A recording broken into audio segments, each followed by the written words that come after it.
Kim, are you there? Nope, I didn't get any of that.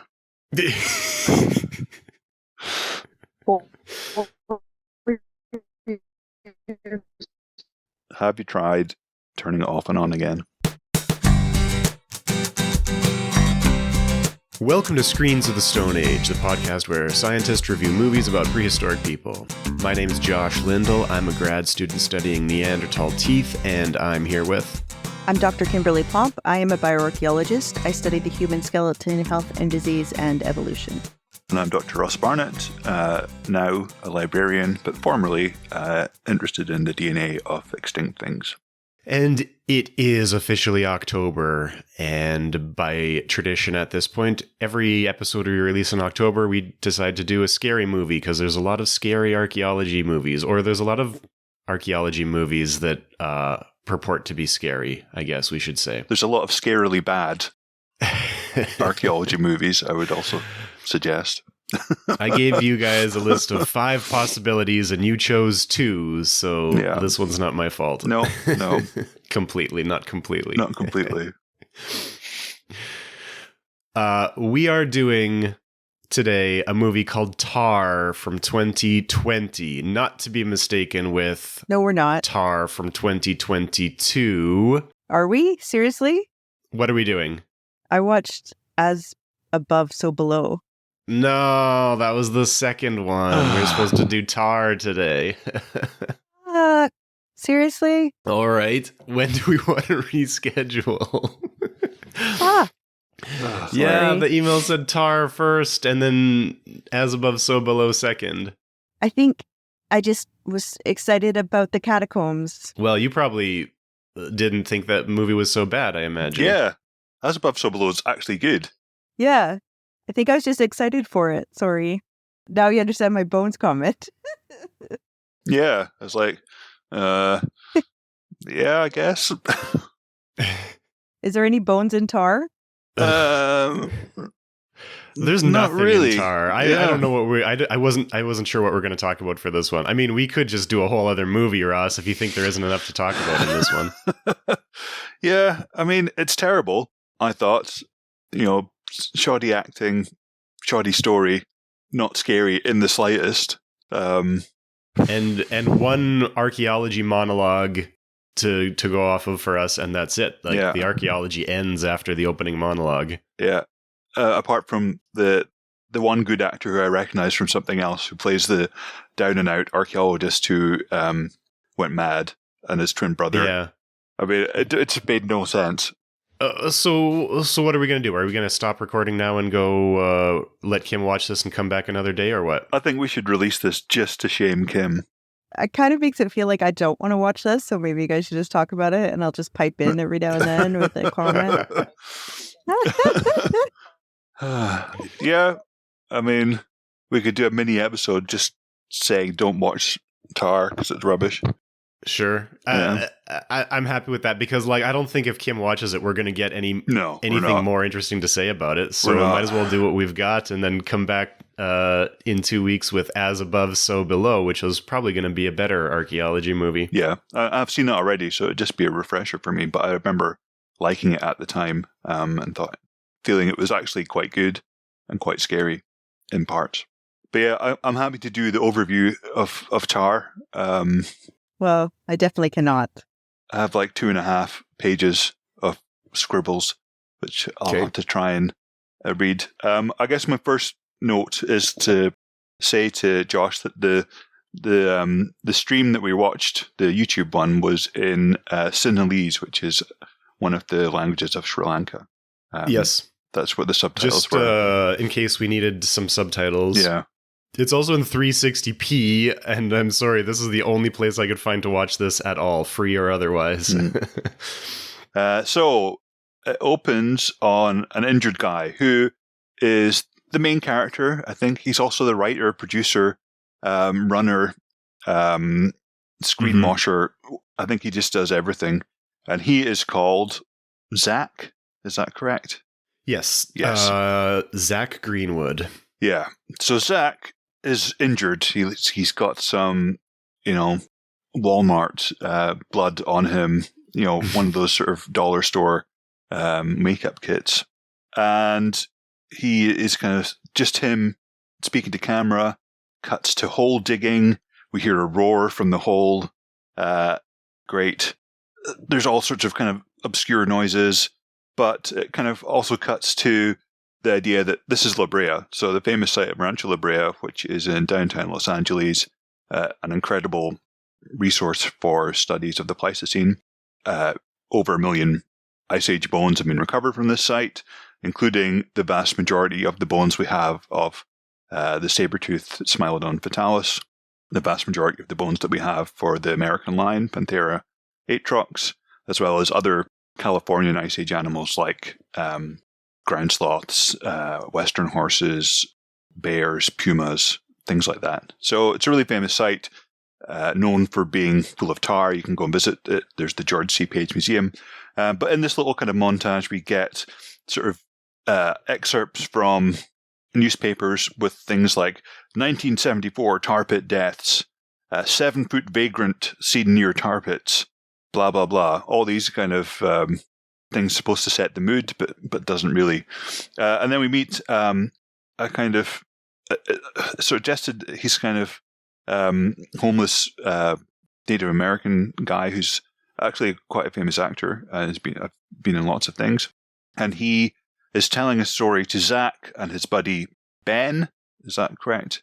I think in my notes he's mostly just stripy shirt guy. Basically about how he will tell a story for a quarter. So you kind of put some money into his cup and he will tell you about how there are kind of Native American legends about La Brea, how it's sort of taboo, and that there have been sort of stories of people being killed around it, etc., etc. And this is a story that is beloved by Ben, who I don't quite work out what his relationship to Zach is. At first I thought they were brothers, idiot brothers, but then they're not brothers. They're just sort of friends and work colleagues. I don't know. It was at this point that I switched up to 1.5 times speed. I'd seen enough already and did not want to go for another hour and a half on this bollocks. Anyway, so there's something stirring underground, and it's all set around La Brea. We meet where Zach and Ben work, where it's a business run by his dad, which does computer repair, I think, and also typewriter repair, fax machine repair. Kind of nonsense. They're packing up their business, and everything they're packing up is boxes of papers. There's no repair parts or tools in this building at all. And it seems like for a company that, I mean, how often do typewriters need to get repaired in modern day Los Angeles? Or kind of ancient computers? It just doesn't really happen. And they seem to own this whole bloody building, as well as employing like 6 or 7 people. I don't know. So we meet another employee who I've put down as Astrology Girl, but I think she has a name, which I think her name is Marigold. Marigold. Okay, I had it as Mary Lou. Anyway, that's probably just from the compression of watching it at 1.5 times. And we discovered that Zach's dad runs the business. Marigold is interested in palmistry. There's some really kind of cringe dialogue about how Ben would like Marigold to give him a hand job, and that's just not great. Well, he's not just asking for a hand job. He wants a palm reading, and he's calling it a hand job. Yeah, it's quite cringe. What else? So yeah, we get some more kind of action. A manhole cover blows up. We see something happening in the sewers, but we don't know what. It's really dark. I don't know if it was just my computer, but I couldn't see diddly squat of what this monster is supposed to be. Anyway, we kind of get a bit of background about how Zach and his dad have issues. They are being thrown out of their offices because some Goonies-style land developer has got some kind of weird thing where they have to get out by 10 o'clock the next morning, or else they owe $100,000. I mean, What? I don't know much about American real estate, but it makes no sense to me. There's just sort of occasional cuts to weird noises and tar. There's a kind of construction worker who's near the sewers, and keeps bouncing a tennis ball, which then rolls away and drops into a storm drain. And he gets covered in tar and stuck and dies. I don't know. It didn't really make it very clear. Cut back to Zach. His girlfriend appears. She's turned up with a cucumber martini in a flask for him because she knows he's having a hard day. Okay. So they decide that despite having the time pressure of like less than 24 hours to remove everything from their office, they haven't done anything up to this point, it seems. Like they've just waited until the very last minute to get out of the office that they have to get out of, or they're going to forfeit $100,000. Anyway, they decide this is the best time to get intimate in the office, which is just really completely unerotic in any way, shape, or form. Then kind of cuts to another kind of rented office in this big tower block where we meet Dana Diamond, who's a lawyer who has an assistant who is clearly in love with her. Dana Diamond, initials DD, is only kind of distinguishing characteristic seems to be that she has a very large chest, which means that she is lusted over by Ben, who's just very creepy. And while this is all going on, we have some flashbacks to the dad, who also had issues with his dad, who started him off in the business in that very building.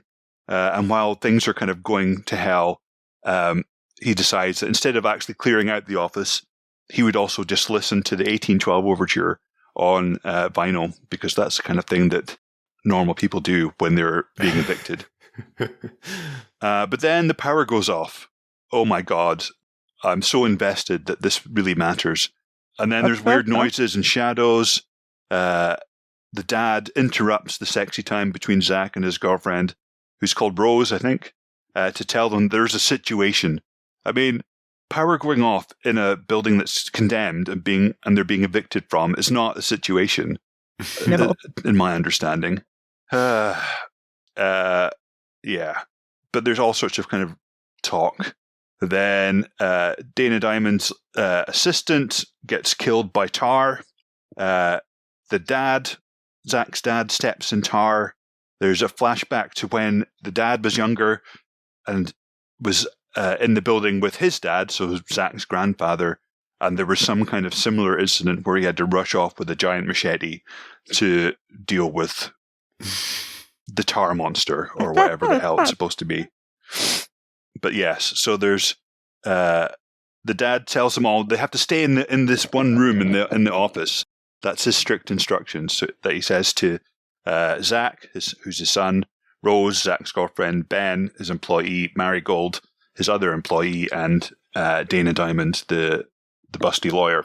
And, Dana doesn't even work for him, so why she bothers listening to this old man telling them they have to stay in one room in the office because the lights have gone out? I just don't know. But they hear roaring, so that, I guess, scares them. Dana complains about the hardships of having a large chest, which, okay. It can be hard. I mean, if that was true, she didn't have to wear her cleavage out so prominently. You know what? That Sometimes feels kind of... you don't have a choice. Don't blame. Yeah. Yeah, exactly. She can wear whatever she wants. The movie sets her up where the first thing it shows you is her cleavage, and all I had in my notes was the boobiest boobs. And then they're like, oh, it's so hard having these boobs. And it's like, come on, movie, you're not doing this very subtly, you know? No, there is no nuance in this film. But then we discover that the homeless guy from the beginning is hiding in the building, and Zach just is a jerk to him. The homeless guy sort of talks about how he had a twin brother who was an archaeologist and who knew about the tar monster, and it comes and eats people or something. And then a few hours later, it seems have passed, and the people are still stuck in the office. And then Rose, Zach's girlfriend, says, we should call 911. I mean... On what? Yeah, well, they have mobiles, which don't work, of course. For some reason. For some reason, like plot armor. But I would be phoning 911 when I got locked in the office by somebody who wasn't even my employer. Okay. Not hours later after having talked shit. Right. We get a bit of exposition. Apparently, the tar man is prehistoric. He's friends with the tar, whatever that means. He has one eye. The homeless guy has a name. He's called Carl. He gets killed instantly. I think he gets stabbed. I mean, my understanding was limited, but I think he gets stabbed with a mammoth tusk, which is what the tar man monster carries around with him for stabbing. I was very excited when he started killing everybody with a mammoth tusk, because I'm like, oh, maybe there's something more we can talk about. But I think that's the total of what we can say about it. Yeah. Okay. I mean, we could ask whether it's a mammoth tusk or a mastodon tusk, but I don't think we get to see it for long enough to make that distinction. No. Anyway, so Carl, just before he dies, gets told that the things that will help save them from the monster is light and silence. So, of course, we cut to Rose, who's left the office room and is making a hell of a lot of noise looking for Zach, while the idiots that she's left back in the office are singing Shout by Lulu, the Glaswegian singer, very loudly, which, of course, is going to anger the monster, which comes and rattles the door and roars a bit. And then Mary Lou gets eaten, which is a shame, because she was the most sympathetic character, I think. And then they escape from the room as Mary Lou's getting eaten. Ben and Dana had a really creepy interaction way back in the beginning where Ben said that if he saved Dana's life at some point in the future, foreshadowing that she would have to make out with him. And he decides that this is the exact point in time when they're like about a foot away from the tar monster, which he's just knocked over out of the way after it ate Mary Lou. Now is the time to claim that bet. So that's very insistently. Yeah, he's a super creep. And then I think that both Ben and Dana get killed by the monster at that point. Is that right, Josh? Yeah, I was tuned out so much for a lot of this. I was like reading the La Brea Wikipedia page because I'm like, there's nothing to talk about. I got to find something to talk about. Yeah. And then, so there's only Zach and Rose that are left, but then they're wandering around escaping and they find Zach's dad, who's had, I think, his leg torn off or just subtly injured. So there's a reuniting there. Zach's dad has a machete, probably the one that his dad had. Zach goes off to confront the monster. He meets the lawyer. Who's the real monster? Is it the monster or is it the lawyer, the one that's evicting them? They have a kind of stilted argument where the lawyer makes a lot of noise and gets instantly killed by the tar monster. Zach uses this super light, which he's had. It's like a mega torch, which has just appeared from nowhere. He like built it out of computer parts or something earlier. Yeah, like bits of typewriter and... but to turn it on, he has to like hotwire it like he's hotwiring a car. What? Yeah. It's just like a fever dream of low budget nonsense. And so he uses the light on the tar monster and it runs away. But he doesn't use the machete, which he also has in his hand, which is just annoying. And he says, "Don't fuck with my family." That's his hard man, kind of Arnie James Bond style sign off as he flashes a light in the monster's one eye. Didn't they cut out his other eye with the machete so that was totally blind? When did that happen? That's just after he says, "Don't fuck with my family," I think. Oh, okay. And then that's it. Apart from you get some sort of closing footage, which is of Zach getting interrogated, which is what the kind of flash forwards are throughout the film of him sitting all kind of bloodied in the dark, talking to camera, where the FBI, CIA, MIB, who knows, are interrogating him about what went on in this building where everyone except him and his girlfriend and his dad have been killed by a mammoth tusk. And the interrogators aren't particularly believing him. The story that it was a 7-foot, one-eyed giant who was friends with Tar and had a mammoth tusk. They're struggling to believe that, which, Yeah, and then there's like a little kind of epilogue where Zach and his dad, who's like miraculously cured, it looked like his leg got chopped off earlier in the film, but now he's just got a slight limp and a stick, and they watch the building get demolished, and that's it. I mean, and we see woeful. Graham Greene, the homeless archaeologist, telling the story, and I think it was like a reveal because he talked about having a brother, and you're like, oh, it's the homeless guy from the street, and then he gets killed, and then he's back at the end. Oh, but it was actually his identical twin brother for no reason, because that didn't really add anything to the story. No, I didn't even just a little fake out twist at the end for no reason. Yeah, I didn't even notice that. So which one? I mean, which one was the archaeologist and which one wasn't? I mean, they were both twin brother archaeologists. Okay, so it's like a rubbish version of The Prestige. Sorry if that's a spoiler for like a 15-year-old film, but yeah, no, it was crap. Yeah. Anyways, I did the same as you, Josh. I kind of just read up on La Brea, as that's the kind of only thing that we could really tie it into it. So yeah, I mean, I don't know if you want to splurge your La Brea knowledge first. Well, maybe the first thing we can do is we can really dig into the opening monologue, because that's the only thing we really have to go on. So I actually wrote down the whole monologue that Graham Greene does at the beginning if we want to read through it. How long is it? Oh, a few minutes. It's 3 paragraphs I have written here. Okay. I think you should do a dramatic retelling of it. Yeah, I was like, if it's going to be like 40 minutes, I'm just going to sign off now.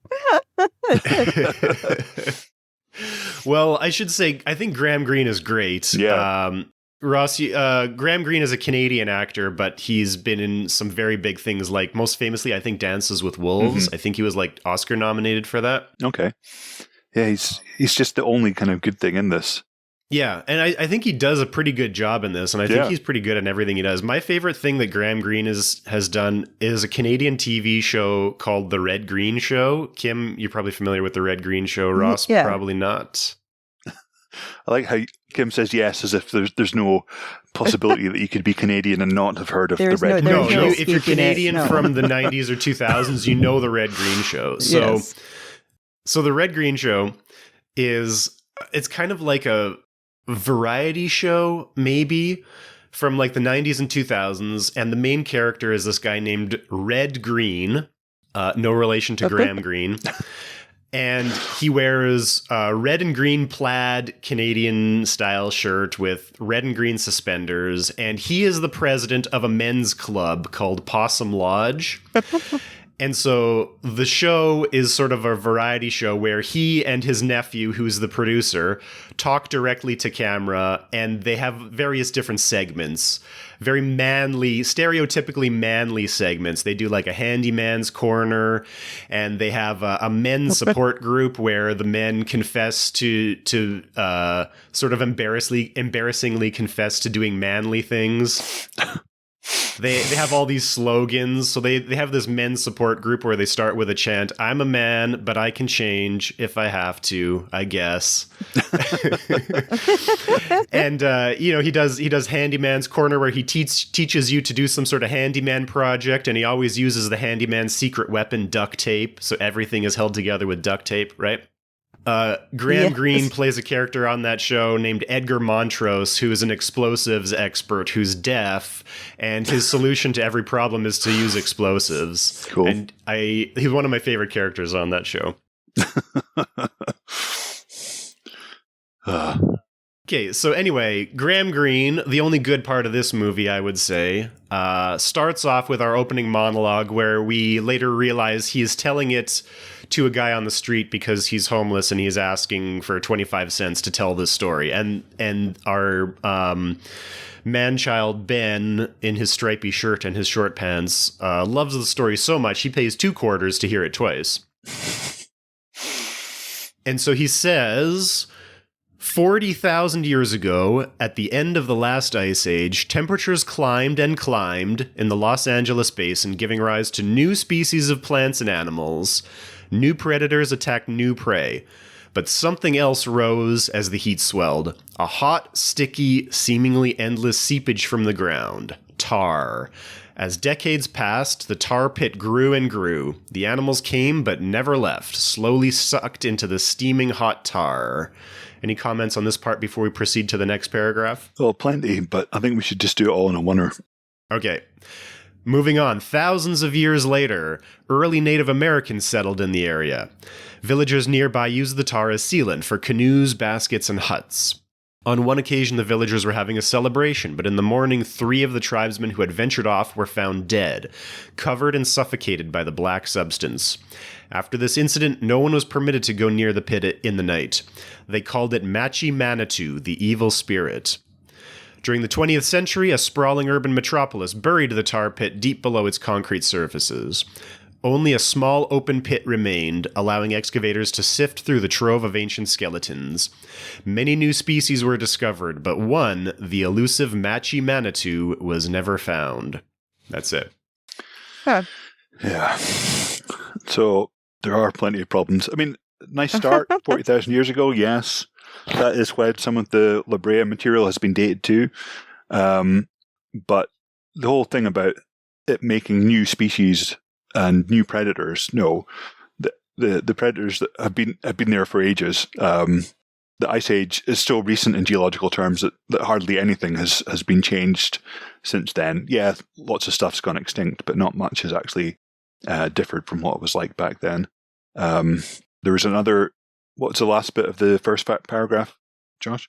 Something else rose as the heat swelled, a hot, sticky, seemingly endless seepage from the ground, tar. As decades passed, the tar pit grew and grew, the animals came but never left, slowly sucked into the steaming hot tar. Oh yeah, it's not hot. I mean, you can go and watch, at La Brea, they've got a nice open tar pit, and it's not really... It's mostly water with tar underneath, and they've got some floating mammoths and other kind of statues that kind of float around. So, I mean, the issue isn't that it's hot and sticky as we think of tar today. It's sticky, yes, but it's covered in a layer of water, so it looks like a kind of fairly normal pond. And so the problem is that if you step in it, then you can't get out. And it's acted as a kind of... What's really interesting about all the material there is it's very carnivore biased. So what happened is you'd have something like a bison or a ground sloth or a mammoth wandered in, it would sink under its own weight and then have no way to get out. So it would just sort of die there. And then you'd have the smell of this rotting animal encouraging carnivores from all over the area to come, and they would go in, and so they would get stuck, and then they would die and rot, and so that would increase the attraction for other carnivores. So we have lots and lots of saber-tooths, lots and lots of lions, occasional bears, and American cheetah as well is in there, puma, jaguar, lots and lots of dire wolves. So saber-tooths and dire wolves are probably the main components of the assemblage, which may or may not suggest something about their social organization. Yeah, I was just going to say, then they're in packs then, the prides, right? So the bones are really well preserved. They're kind of impregnated with the tar, which has helped to kind of keep them in good condition. They get something called pit polish, which is where there's so many bones in there that just over time they kind of rub against each other and kind of like a saw, they kind of saw each other in half. But yeah, it's hard to say because there's so much kind of taphonomic stuff going on in the tar pits. It's very difficult to sort of tease apart what is taphonomy and what is an actual evidence for the living animal. So, I mean, there's estimates of like each herbivore that's in there may have attracted 2 or 3 individuals, but because of the vast periods of time that we're talking about, that leads to huge numbers of bones and animals. Right. But I think overall there's generally sort of some kind of suggestion that perhaps there was social groupings in the dire wolves, in the saber-tooths, and in the American lions, which would make sense from what we know of their living relatives or surviving relatives. But also, I guess, relative to the importance of this film, there is human artifacts known from La Brea. There's even one fairly complete skeleton of La Brea woman that was found in 1914, which is the skull and some postcranial elements. But it's probably not as old as a lot of the Ice Age material. So there's various pits which are open and have been excavated or are currently being worked on. You can still see people excavating if you go to the George C. Page Museum at La Brea. And they tend to be associated with different time points as when those particular tar pits were active and exposed and attracting animals. So that there tends to be fairly tight clusters in terms of age around particular pits. Where the one where the skeleton, the human skeleton, was found is only like 5,000 or 6,000 years old, I think. So it's not as old as some of the megafauna, which is 40,000, 25,000, 15,000 years old. And the same with the kind of artifacts, the Native American artifacts that have been found there. They're not as old as the megafauna. One of the interesting things I learned that I probably must have known at some point and then forgotten is the term La Brea is just Spanish for the tar. Yeah. So the La Brea tar pits are the tar pits. Yeah. It's like an ATM machine. It's English people. Yeah. But something else that's probably worth noting is that La Brea is the most famous tar pit, but there are lots of others. Even in California, there's the McKittrick tar pit, which is near Bakersfield, which has had the remains of megafauna in it. There's quite a few in South America. There's La Brea de Oroqual in Venezuela. There's ones in Peru, Ecuador, Bolivia, which have the remains of megafauna in them as well. Not just Pleistocene, but even further back than that. So they're quite important because not only do they preserve bones really well, but they kind of offer snapshots in time with the potential for figuring out something about the lifestyle and behavior of the animals that are trapped in them. Here's a question I've never really thought about until just now. So the tar pits themselves at La Brea are, 40,000 years old or whatever. Mm-hmm. But the tar itself, where does the tar come from? And why does it come up at a certain point in time? Because the tar must be hundreds of millions of years old, right? Yeah, I guess. It must be to do with the geology of California and that part of the states. I guess like how Texas is full of these what are they called, nodding donkeys, the kind of oil wells that kind of don't have to go very far under the ground to reach the hydrocarbons. I guess in these parts, the hydrocarbon layer is just quite close to the surface, and so it kind of seeps up. We know that California is tectonically quite active, so there's plenty of opportunities for kind of things to get moved around, jiggled about, and expose kind of new tar pits. There's also a tar pit in Cuba, I found out when I was reading about this, which I didn't know about before, but it's quite cool because it's got the mini giant sloths that used to live in Cuba. You can find their bones in the Cuban tar pits. Things like Megalochnus, Neochnus, Parochnus, all these endemic Caribbean ground sloths. Kim just stepped away from the camera and we can see on her video that her pillow has a dinosaur pillowcase. Yes. It's the best part of being an adult is you get to buy your own stuff. The opening monologue is accompanied by an animation that is it's supposed to be meant to look like cave paintings, I think, but it doesn't look that great as cave paintings. But so basically everything in the monologue is animated, and one of the things that we see is when we have the indigenous villagers setting up their village near the tar pits, they are riding horses, and the horses, or there's at least one horse that somebody is riding, and the horse that it's riding is sort of spotted in the way that the cave paintings, the European Upper Paleolithic cave paintings of horses look. Huh. Which maybe we can go into some detail on that. But just first off, there were no domesticated horses that people were riding in the Americas before European contact, right? Yeah. But I mean, there's no when he's telling the story, I mean, it's not necessarily sort of pre-European. It could be if the tar man has existed from into the past right up to the present day, then it could be sometime post 1500 AD that the story he's talking about. I suppose that's possible. I just assumed it was implied that this was in the ancient past because partly because the horse doesn't look like a modern domesticated horse. It looks like it's spotted like the cave, like it feels like it's supposed to look like a horse from the cave paintings in Upper Paleolithic Europe. Yeah, Did they paint the horse? That's a good point. Yeah, it could have been painted. Well, I just meant like for the movie to make it look old because I didn't see it. Oh, it's like an animation. It was like a cave painting. It was supposed to look like a cave painting. Like they do in Ice Age, the movie, when Manny's looking at the wall. But right, I mean, there were horses in the Americas back in the time of the mammoths and saber-tooths. There are lots of horses, different species, none of which were domesticated in the Americas. As far as we know, no evidence of that. So maybe it's not beyond the realms of possibility that people could have kept the occasional horse and ridden it back then and they just died out.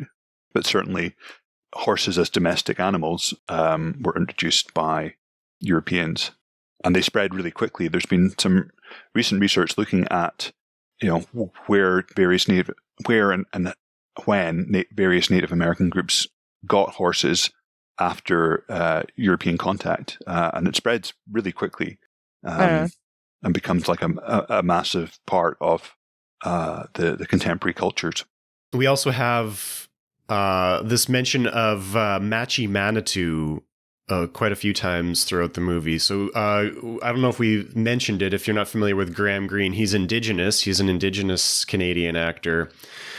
And so this is why he has this knowledge of this indigenous folk tradition about the tar man. And Machi Manitou is a real indigenous thing. Manitou just means spirit, and Machi Manitou just means evil spirit. And this is just literally what he says, right? He says they called it Machi Manitou, the evil spirit. But there's not one single Machi Manitou. It's Machi Manitou are evil spirits, right? But Manitou and Machi Manitou is kind of hard to search for, and just Manitou in general, because there's so many places in Canada and the United States called some version of Manitou. Like even Manitoba, the province where I'm from here, comes from the term Manitou. It means the Straits of Manitou, or the Straits of the Great Spirit, which refers to the lakes and the rivers in Manitoba, because we got tons of big lakes here. So from what I can tell, searching for Machi Manitou, which almost entirely yields searches about a district in Quebec, which I don't know why you'd name your district Evil Spirit, but whatever. Evil Spirit. But Manitou is a word from the Algonquian languages, and especially the term Gitchi Manitou or Kichi Manitou, it means the great spirit or the creator spirit. So it's like the main god in Cree and Ojibwe, which are the main nations that are from the area where I'm living right now. But the movie's taking place in California, and I don't know much about the First Nations in California, but I don't think that the language is that close to the Algonquian or Cree languages in central and eastern Canada, which is where these terms come from. So I feel like Machi Manitou is not the term that the local Indigenous people would have used to describe it. Well, it wouldn't really be surprising that they didn't do their research on that. Yeah. I mean, it is the term that Graham Greene that his nation probably would have used, because he is from Ontario. So, I mean, maybe he is their cultural consultant. Maybe he's the one who wrote all this. I would not be surprised. Yeah, imagine that they just asked him, what word can we use here? Yeah. But I think one of my main gripes is if you're going to have like a monster movie, you have to show the monster. you have to have a good close-up of the monster and of the killings. I mean, that's horror film 101. You have to show the gore and the monster, or else it's just not fun. And in this film, you don't get a good close-up of the monster at any point. It's just like a kind of black thing with eyes. And you don't get a good view of the killings either, which are, what's the point? We're not watching it for the story. I think that part of our problem might be the resolution we were watching in, because it was really hard to see anything at all. And I read a few reviews from other people of this movie, and one of the complaints is that the monster, when you can see it, is just a guy covered in tar. So, like, the close-ups on the face, if we could see it more clearly, would have been just a human face just covered in tar. Right. I thought maybe it looked like he was wearing furs. Yeah. Like really dirty tar-covered furs at some point. He certainly didn't look 7 foot tall. No. I mean, yeah, they said he was 7 foot tall, but we didn't really see that at all. Mm-hmm. We never really saw a big wide shot. It's all sort of blurry close-ups on his face, right? Or on like his hand holding like he's got claws for some reason. It shows the hand. Yeah. But we're never told, why he comes out of the tar. Based on the description that you guys are talking about, it sounds like one of those terrible 1970s movies that we watch all the time, not 2020. Yeah. Mm-hmm. But from 2020. And there's no kind of, I like my monsters to have a motive, at least. Like, say that this horrible building that they're being evicted from was built on the kind of original taboo site that Graham Greene talks about. Or why does he only come back once a generation? Why is it he's kind of attacked Zach's grandfather, father, and Zach? What's so special about these assholes that it keeps coming back trying to kill them? It could be anything. Maybe Zach's grandfather like trespassed on the tar when he was a kid, or stole something from somebody that had him be cursed or something. Just the film really suffers from the fact that there is no kind of explanation. It's just like, oh, here's some people, here's a monster, just they're put together, but it doesn't make any sense. There's no kind of reason for you to expect any of the characters to act the way they do. Why does he haunt the computer repair shop across the street and not like the George C. Page Museum? Like, imagine Night at the Museum, except it's a tar monster that kills everybody. That's what I was hoping this movie was. Like, I thought that the tar pit was going to feature more prominently. You might as well have made it a monster movie where a tar monster haunts an oil rig, because La Brea has nothing to do with anything except the fact that it's a tar pit, right? Yeah. Sounds like very lazy writing. Yeah. And just, the main character was just not very likable. He was just a bit of a dick. And he was also the writer and the producer. So it feels like very much like a vanity project from somebody who should have been more modest. And like no characters have any motivation, because we establish early on that there's tension between him and his father, and that his father and his grandfather had a similar kind of tension, and like, but there's no reason. Mm-mm. Like, his father's like, hey, you graduated with a degree in, an unspecified major, and then you couldn't find a job, so I gave you a job, and you don't respect me. And like, I don't know why any of this is the case. You haven't given me a reason that there is actually tension between them, like you say, he just comes off as an asshole because his father gave him a job, and he's like, I hate this job, but I don't know why.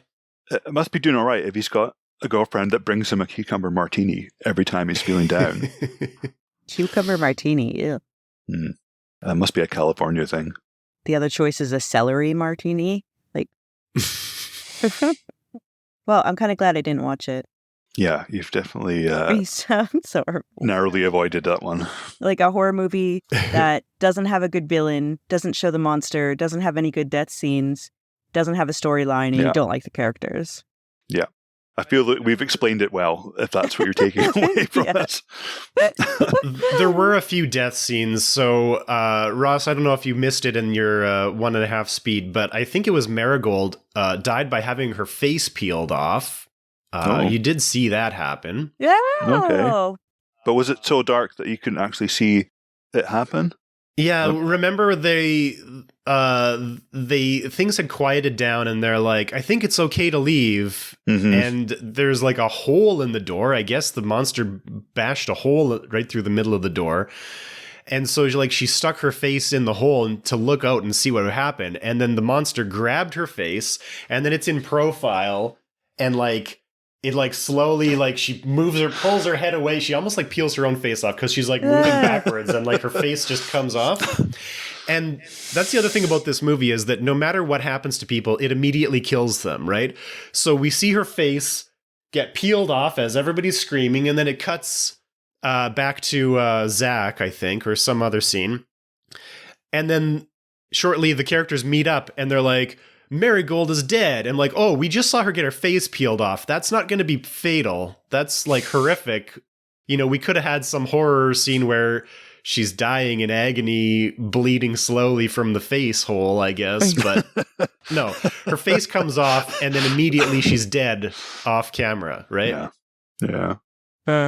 And she was the most likable character. Why could it not have been the lawyer that got his face peeled off? You should specify because Boobs McGee was also a lawyer, right? Not Double D, but the guy who doesn't. I don't think he's important enough to even get a name. But the annoying man lawyer that tells him, the evil business lawyer who shows up at 2 a.m.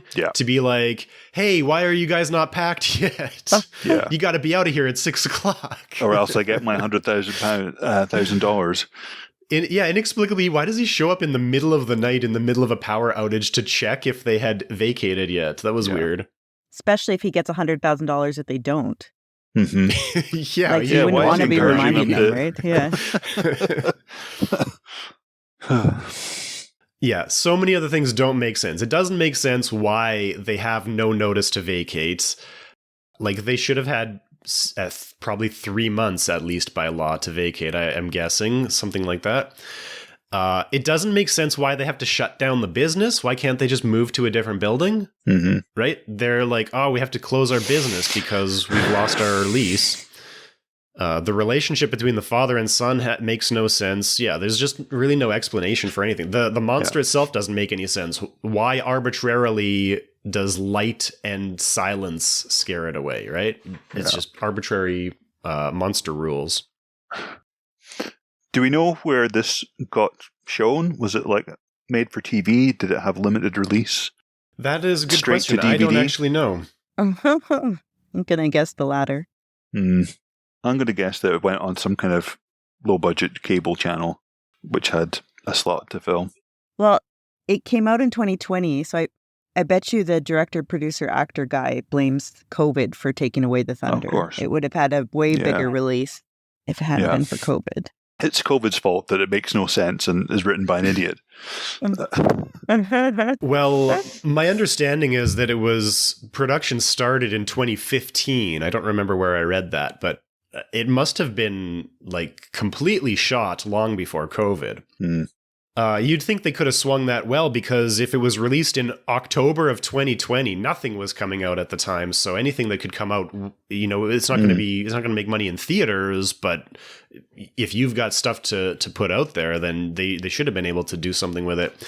According to IMDb, the box office gross for US and Canada was $22,000. And the worldwide gross is the exact same number. And it looks like it probably costs at least $2 of those to make. Yeah, they didn't even have to buy any computer parts for their packing up their computer shop. But they all just that had to buy paper a bunch was expensive. You know what? It's all bankers boxes, so they just had to buy about 20 bankers boxes from Staples, and they didn't even have to put anything. Maybe put a brick in them to make it look like they're heavy. Okay. As I started saying at the beginning, and I'm not sure if I finished mentioning it, this movie has the same name except for an accent of a movie that came out 2 years later that was a big deal, starring, I think, Cate Blanchett. About that one was good. Yeah, I didn't see that one. But there's so many reviews, like user reviews on IMDb or Letterboxd of this movie saying, I think I watched the wrong movie, guys. Kim, when you said at the beginning you think you watched the wrong movie, I thought you were going to say you watched Tar 2022 with Cate Blanchett. And then I was like, are there any bones in that film? That would have been really good. No, I actually saw that one in theaters. It was good. I think Cate Blanchett is scarier in that film than the tar monster is in the one that we watched. Okay, so I think we've covered pretty much everything we can cover. Tar 2022, or no, Tar 2020. We're not going to make Kim watch it. She didn't miss anything. There's not really any archaeology to talk about. Not much, even though it's features the La Brea tar pits, the tar pits very prominently. Doesn't actually have anything to do with them. I would say you don't need to watch this movie. It's not so bad. It's notable. It's just pretty bland, by the books horror movie with a not very scary monster. Yeah. Watch Tar 2022 instead. Yeah. And I suppose tune in 2 weeks where we've already revealed we're going to be covering As Above, So Below. Ross, you've seen it. I haven't seen it, but I understand it does feature an archaeologist as a main character, and we should have some real archaeology to talk about in that one. And as Kim says, there are lots of bones in it. I don't think we could sell it any harder if we tried. It's good and it's got lots of bones in it. What more do you want from us, people? And it is a little bit scary. It is a bit scary, yeah. There's definitely... I won't spoil it for Josh, but I thought the ending was pretty good. I hate scary movies. I like bones. It's a toss-up. Well, there you go. It's got something for you. If you've been enjoying Screens of the Stone Age, get in touch with us. Follow us on Twitter at SOTSA_podcast and on Facebook at SOTSA podcast, or send us an email to screensofthestonage@gmail.com. Screens of the Stone Age is supported by the Paleoanthropological Society of Canada. Find out more at pasc-scpa.ca.